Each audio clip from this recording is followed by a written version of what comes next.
आज हम बात करेंगे क्रोमोसोमल थ्योरी ऑफ इनहेरिटेंस के बारे में। तो सबसे पहला पॉइंट कि क्रोमोसोमल थ्योरी ऑफ इनहेरिटेंस के बारे में किसने बताया, तो हम कहेंगे chromosomal theory of inheritance was proposed by Sutton and बॉबरी।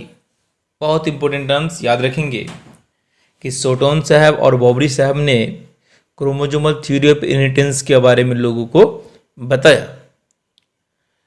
हमने जब मेंडलिज्म पढ़ा था उससे पहले हमने कुछ टॉपिक के बारे डिस्कशन किए थे। पहला पॉइंट ये कि कोई भी कैरेक्टर जो है उसको जीन कंट्रोल करता है। कौन कंट्रोल करता है?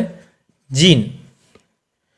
और जीन जो है प्रेजेंट होते हैं क्रोमोसोम के ऊपर।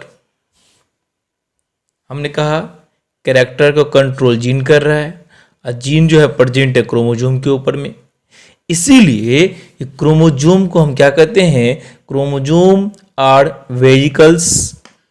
Vesicles of genetic hereditary materials such as gene. तो chromosome are vesicles of genetic hereditary materials such as gene. उसका क्या है? वेजिकल्स यानी सवारी है। इससे पहले कुछ और पॉइंट पर हम डिस्कशन करें। 1865 मेंडलिज्म का जो वर्क था वो कंप्लीट हुआ। 1866 मेंडल ने अपने वर्क को पब्लिकेशन करवाया, बट बहुत सारे रीजन था जिस रीजन के कारण वो इतना फेमस नहीं हो पाए। आफ्टर ऑल 3 साइंटिस्ट, जैसा कि हम जानते हैं, हुगो डी व्राइस जो हॉलैंड के रहने वाले थे, कार्ल कोरेंस जो जर्मनी के रहने वाले थे, याद रखेंगे जर्मनी के रहने वाले थे, और एडिस वॉन टेसेसमार्क जो ऑस्ट्रिया के रहने वाले थे। एक बार फिर से recreation rediscovery of Mendelian work by 3 scientist in 1900, याद रखेंगे 1900 ईस्वी में। कौन कौन?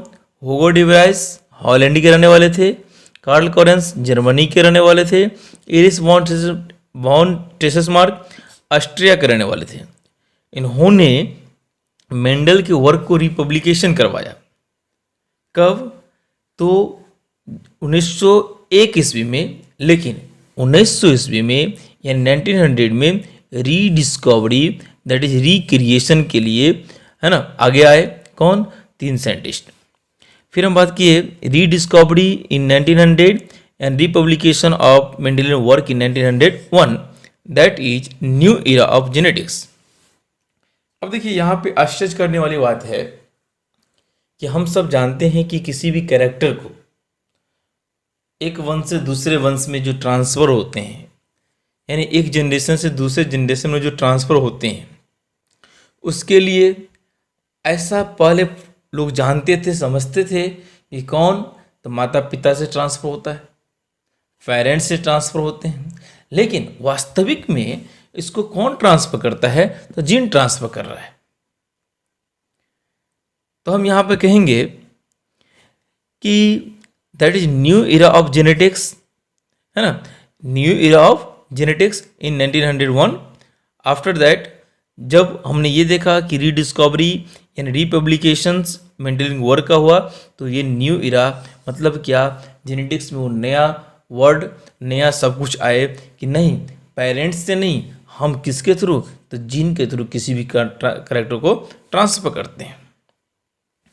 फिर आगे बात करेंगे आगे, जिसमें लिखा है शोटॉन and Boveri in 1902 working independently,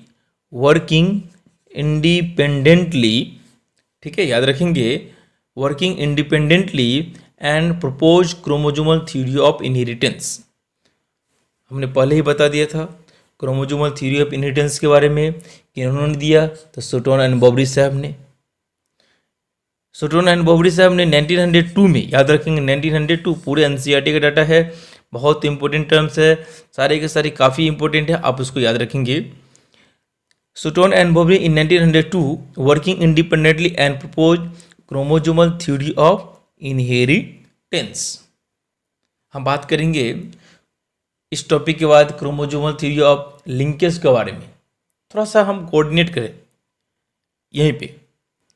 तो क्रोमोजोमल थ्योरी ऑफ लिंकेज जो है मॉर्गन एंड कैस्टर साहब ने दिए थे, लेकिन क्रोमोजोमल थ्योरी ऑफ इनहेरिटेंस याद रखिएगा तो सुटोर एंड बॉबरी साहब ने बताया। अब इनके हिसाब से गैमेट जो है, गैमेट कैरी करता है ऑल द हेरिडिटरी कैरेक्टर्स को। अब देखिए गैमेट यानी जीन, और गैमेट जो हैप्लॉइड नेचर के होते हैं, gamete are always in haploid in nature.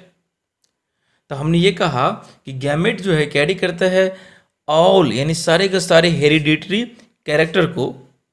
दूसरा point, nucleus of gamete, nucleus of gamete contain chromosome which carry all the hereditary characters.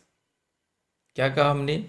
Nucleus of gamete, gamete का जो nucleus है, अगर गैमेट के बारे में बात किया जाए sperm male gamete, egg female gamete, तो हमने कहा nucleus of gamete contain chromosome which carry all the hereditary character, मतलब कि जितने भी कैरेक्टर जो हेरिडिटरी नेचर का है, एक वंश से दूसरे वंश में ट्रांसफर होंगे, वो सारे के सारे कैरेक्टर को वो क्या करते हैं, ट्रांसमिट करता है। कैसे वो कैरी करता है, कहाँ पे, कहाँ प्रेजेंट होता है, तो न्यूक्लियस के अंदर। किसके न्यूक्लियस के अंदर? तो गैमेट के न्यूक्लियस के अंदर। ठीक है। फिर chromosome are found in pairs in somatic और डिप्लॉयड सेल्स। तो क्रोमोजोम के बारे में बात करेंगे तो क्रोमोजोम जो है पेयर में होंगे हमेशा। अब जीन के बारे में बात करते हैं तो जीन यानी कैपिटल टी, स्मॉल टी, वो भी पेयर में होते हैं। अगर इसमें मियोसिस करवाएंगे तो इसका भी सेग्रीगेशन होगा, इसका भी सेग्रीगेशन होगा, ये भी एक अलग हो जाएंगे और ये भी एक अलग हो जाएंगे, ये भी अलग हो जाएंगे। तो ड्यूरिंग गैमेट फॉर्मेशंस, जब गैमेट का फॉर्मेशन होगा तो होमोलोगस क्रोमोजोम यानी ये एक दूसरे का होमोलोगस है, ये भी एक दूसरे का होमोलोगस है, ये भी एक दूसरे का होमोलोगस है। Homologous chromosome pair and segregate और सेपरेट इंडिपेंडेंटली एट मियोसिस। मतलब जैसे मियोसिस होगा वो सेपरेट हो जाएंगे, ये भी सेपरेट हो जाएंगे। अब देखिए अगर हम बात करें इसके बारे में, दोनों सेपरेट होंगे तो कैपिटल टी और यहाँ पे स्मॉल टी, तो कैपिटल टी स्मॉल टी बनाएगा, ये भी सेपरेट हो जाएंगे। तो ये क्रोमोजोम जो है वो पेयर में है लेकिन वो सेपरेट हो जाएंगे, तो सारे के सारे जेनेटिक इन्फॉर्मेशन जो है इसी के पास प्रेजेंट है, क्योंकि हम जानते हैं ये क्रोमोजोम जीन को कैरी करता है। अब देखिए जैसे हमने कहा गैमेट बनने के बारे में, तो ये गैमेट जैसे बनेगा तो हैप्लॉइड नेचर का हो जाएगा, स्मॉल टी, यहाँ पे स्मॉल टी, ये भी हैप्लॉइड नेचर का हो जाएगा। लेकिन रीस्टोर कब, तब ये जो फॉर्म है वो किस फॉर्म में है, तो गैमेट के फॉर्म में जो एन नेचर का है यानी हैप्लॉइड नेचर का है। और जैसे दोनों फर्टिलाइज कर जाएंगे यानी यूनाइट कर जाएगा, या हम ऐसा कहेंगे कि during fertilization the union of sperm and egg restore the diploid number of chromosomes. Restore कैसे, तो कैपिटल टी स्मॉल टी मिलकर के कैपिटल टी स्मॉल टी बनाएगा जो टू एन नेचर का हो जाएगा, तो डिप्लॉयड हो जाएंगे। तो overall chromosomal theory of inheritance, जिसमें हमको सबसे अहम पॉइंट याद रखना है कि chromosome are found in pairs in somatic और diploid cells. During gamete formations homologous chromosome pair and segregate or separate independently at meiosis. During fertilization, the union of sperm and egg restore the diploid number of chromosomes. ठीक है, यहाँ पे कुछ point है जैसे कि homologous chromosome क्या होता है। तो होमोलोगस क्रोमोजोम के बारे में कहेंगे, हम इतना कहेंगे कि क्रोमोजोम जो होंगे, क्रोमोसोम जो है वो क्या होते हैं, हमेशा पेयर में होते हैं। ठीक है, और उसका संख्या क्या होते हैं, फिक्स होते हैं। जैसे ह्यूमन बीइंग के बारे में बात किया जाए तो 46 क्रोमोजोम होते हैं।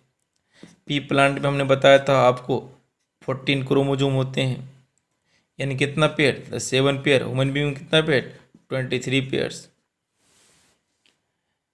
अब हम कहेंगे कि जो हायर ऑर्गेनिज्म है उसके केस में कि उनका जो क्रोमोजोम होता है वो पेयर में है, विच आर, और उस पेयर को हम क्या कह सकते हैं, डिप्लॉयड। क्या कहेंगे, डिप्लॉयड। फिर हम कहेंगे etch pair is called homologous chromosome. अब देखिए ये क्रोमोजोम है, ये क्रोमोजोम है, ये दोनों एक दूसरे का पेयर है, तो ये हम क्या कहेंगे, होमोलोगस क्रोमोजोम कहेंगे। अब कहेंगे ये दोनों आया कहाँ से, तो हमने कहा अगर एग्जाम्पल के तौर पे कैपिटल ए स्मॉल ए, ये कैपिटल ए हो सकता है पेरेंट्स में फादर से आया होगा, और स्मॉल ए कहाँ से, मदर से आया होगा। तो कैपिटल ए स्मॉल ए, तो आपने ये देखा कि क्रोमोजोम पेयर में है, और एक पेरेंटल नेचर, पेरेंट से, और दोनों जो पेरेंट्स ही आए, एक फादर से और एक मदर से आए। ठीक है, तो आज का जो क्लास था जिसमें क्रोमोजोमल थ्योरी ऑफ इनहेरिटेंस के बारे में बात किए, जिसमें ये 3 पॉइंट काफ़ी इम्पोर्टेंट है, और किसने दिया क्रोमोजोमल थ्योरी ऑफ इनहेरिटेंस उसको आप समझिएगा, हमारा आपको बताया है। ठीक है, इससे आगे हम नेक्स्ट लेक्चर में पढ़ेंगे। Thank you.